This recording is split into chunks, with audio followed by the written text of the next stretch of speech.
কম নরসিংদী জেলা এবং নরসিংদী জেলার বাইরে থেকে যারা পীর মাশায়েখগণের ভক্তগণ আসছেন, আমরা এটুকু বলতে চাই, আমরা সকলে এক কণ্ঠে আমরা দেখেছি বর্তমান সময়ে প্রায় 100-র মতো মাজার। গতকালকে একজন সাংবাদিক, জ্যেষ্ঠ সাংবাদিক কামাল পাশা, তিনি টকশোতে বলেছেন যে পীর মাশায়েখ ওলিয়া আউলিয়ার বাংলাদেশ, আর সেখানে প্রায় 80টির উপরে মাজার ভাঙা হয়েছে এবং আমাদের নরসিংদী সহ কুতুববাগ দরবার শরীফে হামলা হয়েছে প্রায় 100-র মতো। তো আমি এটুকু বলতে চাই, যারা মাজারে হামলা করেছেন, আমরা জানি যে এই দেশে ধর্ম প্রচার বলেন, কোরআন শরীফ প্রচার বলেন, যা বলেন ওলিয়া আউলিয়ার মাধ্যমে এসেছে। আর আমরা ওলিয়া আউলিয়ার ভক্তরা সবসময় শান্ত প্রিয় মানুষ। আমরা বাংলাদেশের যে সাম্প্রদায়িক সেটা বজায় রাখার চেষ্টা করি। বর্তমান সময়ে আপনারা জানেন যে বিভিন্ন জায়গায় হামলা হচ্ছে। শুধু এটুকু বলতে চাই যে বাংলাদেশে যে মাজারগুলিতে হামলা হয়েছে, বিশেষ করে নরসিংদীতে, আপনারা জানেন আমাকে প্রায় 80 থেকে 90টা মেসেজের মাধ্যমে হুমকি দেওয়া হয়েছে।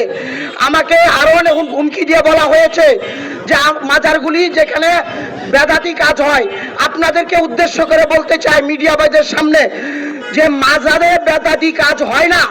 যেখানে বেদাতি কাজ হয়, নরসিংদী জেলায় 2000-এর উপরে, সদরের মধ্যে শুধু সদরে মাদক স্পট আছে। প্রকাশ্যে যেখানে গাঁজামদ বিক্রি হয়, সেটার বিরুদ্ধে আপনারা কিছু বলতে পারেন না। গাঁজামদের দোহাই দিয়ে ওলিয়া আউলিয়ার দরবারে আপনারা এসে হামলা করেন। ওলিয়া আউলিয়ার দরবার থাকলে আপনাদের মতো লেবাসদারি বদনাদের মুখোশ খুলে যাবে। ওলিয়া আউলিয়ার ভক্তরা তারা নবী এবং নবীদের আল্লাহগণের তাদের সহি হাকিকা ধারণ করে। আপনারা যেটা করেন সেটা হলো আপনাদের রাজনীতির স্বার্থে, দলীয় ব্যাট বাড়ি করার জন্য আপনারা এগুলা করেন, কোন ইসলামের জন্য আপনারা করেন না। আপনারা যাবেন কোন রাজনৈতিক দলের ব্যানার নিয়ে আসবেন, এসে ওলিয়া আউলিয়ার দরবারে হামলা করে ভিডিও করে জানান দিবেন আপনারা বিরাট রাজনৈতিক দল। আমরা বলে দিতে চাই, ওলিয়া আউলিয়ার ভক্তরা কোনো রাজনীতি বুঝে না। ওলিয়া আউলিয়ার ভক্তরা বুঝে এই দেশে ওলিয়া আউলিয়ার যারা ইসলাম ধর্মে এনে দিয়েছে সেটা থাকবে, আছে। হিন্দু, বৌদ্ধ, খ্রিস্টান সকলে মিলেমিশে বাংলাদেশে আমরা একসাথে বসবাস করব।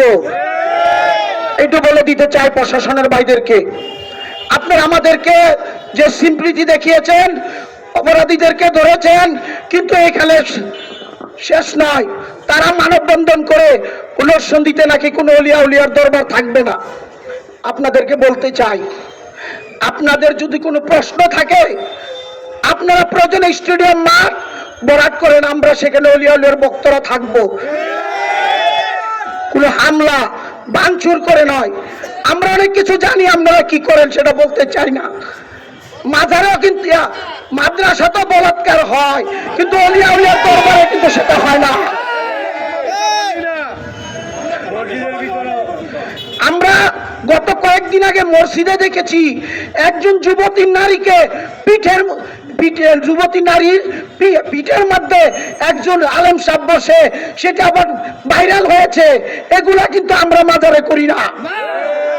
বলে দিতে চাই, কোন খানকা, কোন পীরের দরবারে যদি হামলা হয়, আমাদের দেওয়ালে যদি পিঠ থেকে যায়, সে হাত ভেঙে দিতে আমাদের বিন্দু পরিমাণ চিন্তা হলো না। হুঁশিয়ার হয়ে যান। যদি কোন জঙ্গিবাদের চেষ্টা করেন, কোন মৌলবাদীর চেষ্টা করেন, কোন ওলিয়া আউলিয়ার দরবার ভাঙার চেষ্টা করেন, শক্ত হাতে প্রতিরোধ করা হবে ইনশাল্লাহ। যদি কোন অপরাধীকে গ্রেফতার না করা হয়, বৃহত্তর আন্দোলন নিয়ে আসবে আমরা।